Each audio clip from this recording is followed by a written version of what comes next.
अवधारणा हिंदी क्लासेस में आपका फिर से स्वागत है। आज हम कारक टॉपिक के क्वेश्चन सोल्व करेंगे। 10 प्रश्न हल करेंगे।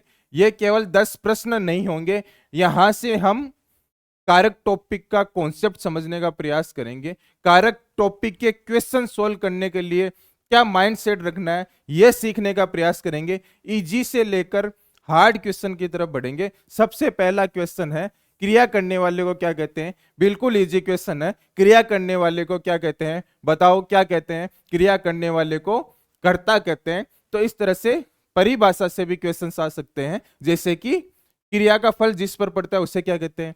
उसे क्या कहते हैं? उसे कर्म कहते हैं। तो परिभाषा को भी आपको ध्यान में रखना है। परिभाषा से क्वेश्चंस आते हैं और परिभाषा से ही वैसे तो कारक टॉपिक आप समझ पाओगे। दूसरा क्वेश्चन है, मोहन कलम से लिखता है।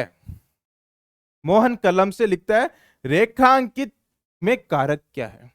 बताओ। अगर आप इसी वीडियो से इस चैनल पर आए हैं, आपने कारक टॉपिक का पहले वाला वीडियो नहीं देखा है, तो पहले जाकर आप वह देखिए। वहां पर मैंने अच्छी तरह से समझाया है कि आपको कारक चिन्ह को ध्यान में रखकर कंफर्म नहीं होना है कि कौन सा कारक होगा, आपको उसकी परिभाषा पर ध्यान देना है। कारक की परिभाषा क्या कह रही है, इस बात पर ध्यान देना है। कलम से में से कारक चिन्ह आपके करण कारक का भी से कारक चिन्ह होता है, अपादान कारक का भी से कारक चिन्ह होता है। तो परिभाषा क्या कहती है? कौन से कारक का भाव प्रकट हो रहा है? मोहन कलम से लिखता है, अगर सहायता से भाव प्रकट हो, वह कुल्हाड़ी से पेड़ काटता है, ये एग्जाम्पल भी हमने देखा था। तो कुल्हाड़ी से कलम से अगर किसी साधन की सहायता से कार्य हो रहा है, तो वहां पर क्या होगा? वहां पर आपके करण कारक होगा। नेक्स्ट क्वेश्चन देखते हैं, गंगा हिमालय से निकलती है। यहां भी से आ गया, लेकिन फिर से अपन को कारक की परिभाषा क्या कहती है उस पर ध्यान देना है। तो आप पाओगे कि अपादान कारक वहां होता है जहां अलग होने का भाव प्रकट हो। अलग होने का भाव जहां प्रकट होता है, वहां पर आपके अपादान कारक होता है। गंगा हिमालय से निकलती है, गंगा हिमालय से अलग हो रही है, जहां अलग होने का भाव प्रकट हो, वहां पर अपादान कारक होगा। बच्चा छत से गिर गया, बच्चा छत से अलग हो गया, वहां अपादान कारक होगा। भय का भाव प्रकट होता है, वहां भी अपादान कारक होता है। तो यहां पर क्या हो गया? आपका अपादान कारक राइट आंसर हो गया। फोर्थ क्वेश्चन क्या कह रहा है? रमेश पुस्तक पढ़ता है। देखिए, कारक चिन्ह से आप अनुमान लगा सकते हैं कि यह कारक हो सकता है। कंफर्म करने के लिए आपको उसकी परिभाषा पर जाना होगा। फोर्थ क्वेश्चन में क्या है? कोई कारक चिन्ह नहीं है। तो यहां पर हमने देखा है, पिछले वीडियो में हमने पढ़ा है कि रमेश को साथ में लेकर क्या का प्रश्न करते हैं। रमेश क्या पढ़ता है, तो उत्तर आ रहा है, जो क्या प्रश्न का उत्तर आ रहा है वह आपके कर्म होगा। तो यहां पर रेखांकित पद में आपके कौन सा कारक होगा? रेखांकित में आपके कर्म कारक हो गया। पांचवा क्वेश्चन क्या कहता है? वृक्ष पर कोयल बैठी है, रेखांकित में कारक बताओ। स्थान या काल का जहां बोध हो, वहां कौन सा कारक होगा? स्थान या काल यानी समय का बोध कराए, वहां आपके अधिकरण कारक होगा, जिसकी विभक्ति, जिसके कारक चिन्ह क्या होते हैं? में पर होते हैं। लेकिन कारक चिन्ह और विभक्ति से हम अनुमान लगा सकते हैं कि अधिकरण हो सकता है। लेकिन स्थान का बोध करा रहा है, स्थान का बोध करा रहा है, वृक्ष पर कोयल बैठी है, वृक्ष स्थान का बोध करा रहे हैं, तो यहां पर आपके अधिकरण कारक हो गया। नेक्स्ट क्वेश्चन क्या कह रहा है? राजीव घर गया। यहां कारक चिन्ह तो नहीं आया, में पर तो नहीं आया, लेकिन फिर से घर क्या है? घर एक स्थान है, जहां स्थान का बोध हुआ। राजीव घर गया में घर में स्थान का बोध हो रहा है, स्थान का बोध होने पर यहां पर भी आपके क्या होगा? अधिकरण कारक होगा। कारक चिन्ह नहीं है, लेकिन परिभाषा को देखा तो परिभाषा को परिभाषित कर रहा है, इस वजह से यहां पे अधिकरण कारक हो गया। दीपक के लिए कपड़े खरीदे, रेखांकित में कारक है। दीपक के लिए बताओ कौन सा होगा? के लिए कारक चिन्ह कौन से कारक का होता है? संप्रदान कारक का होता है। कंफर्म करना है, परिभाषा पर ध्यान देना है। परिभाषा क्या है? जिसके लिए क्रिया की जाती है, दीपक के लिए, वहां संप्रदान कारक होता है। परिभाषा में भी आ रहा है, तो यहां पर दीपक के लिए आपके क्या होगा?